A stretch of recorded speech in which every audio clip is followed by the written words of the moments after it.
नमस्कार दोस्तों, स्वागत है आप सभी का एवरी इंस्पायर्ड चैनल की वीडियो में। दोस्तों, अगर आप रूप और गुण में से किसी एक को चुनना चाहते हो तो आप किसे चुनेंगे? जीवन में रूप के महत्व को कम नहीं आंका जा सकता, पर वही सब कुछ नहीं होता। जी हाँ दोस्तों, आज की यह कहानी हमारी इसी पर आधारित है।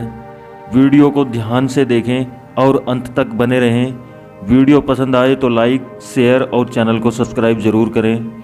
तो चलिए शुरू करते हैं। दोस्तों, बात गुणों से तुलना की हो तो रूप का पलड़ा सदा ही हल्का रहता है। एक व्यापारी अपार धन के स्वामी थे। अपनी इकलौती पुत्री के विवाह हेतु योग्य वर की खोज कर रहे थे। काफ़ी खोजने के बाद दो युवकों पर बात अटक गई। एक युवक बहुत ही सुंदर रूपवान था, जिससे हर लड़की विवाह करना चाहती थी। व्यापारी की बेटी को भी वही सही लग रहा था। दूसरा युवक देखने में साधारण और सीधा साधा था, पर अत्यंत योग्य था। यह युवक व्यापारी को बहुत पसंद था। इसी मुद्दे पर पिता और बेटी में असहमति हो गई थी। व्यापारी परेशान थे कि बेटी को किस तरह बात समझाई जाए। व्यापारी एक संत महाराज को मानते थे। संयोग से वे पधारे हुए थे और शहर के बाहर आश्रम में ठहरे हुए थे। व्यापारी बेटी समेत उनके पास गए और सारी बात बताई। संत ने कहा कि तुम्हारी समस्या का समाधान मैं कल करूँगा।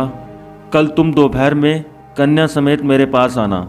कल तुम्हें दो काम करने होंगे। शहर की सीमा समाप्त होते ही वाहन छोड़ देना और बेटी समेत पैदल आना। दूसरी बात, तुम रास्ते में पीने के लिए पानी सोने की सुराही में लाना। दूसरे दिन व्यापारी अपनी बेटी के साथ पैदल चल पड़े। गर्मी के दिन थे और तपती दोपहरी में पैदल चलकर बेटी की जान आफत में पड़ रही थी। ऊपर से जब प्यास लगी तो सुराही का पानी ऐसा गर्म हो रहा था कि गले से न उतरा। दोनों किसी तरह आश्रम पहुँचे और निढाल होकर एक तरफ पड़ गए। उनकी हालत देखकर संत ने कहा, बेटी उधर देखो, एक काली मटकी रखी है, उसमें शीतल जल है, जाकर अपनी प्यास बुझा लो। सेठ और उनकी बेटी लपक कर मटकी तक पहुँचे और जी भर पानी पिया, हाथ मुँह धोए। अब संत ने हंसते हुए कहा, देखा बेटी, सोने की सुराही कितनी सुंदर थी, पर जान में जान आई इस काली मटकी के जल से। यही अंतर है रूप और गुण में। जीवन यात्रा बड़ी लंबी है, रूप की आयु बहुत कम है। आयु के साथ रूप घटता जाता है, पर गुण बढ़ते जाते हैं। जीवन पथ पर कभी भी कष्टों का किसी भी रूप में सामना हो सकता है। उस समय गुण काम आते हैं, रूप नहीं। अब व्यापारी की बेटी बात को अच्छे तरीके से समझ चुकी थी और वही किया जैसा व्यापारी चाहता था। दोस्तों, जीवन में रूप के महत्व को कम नहीं आंका जा सकता, पर वही सब कुछ नहीं होता। जब बात गुणों से तुलना की हो तो रूप का पलड़ा सदा ही हल्का रहता है।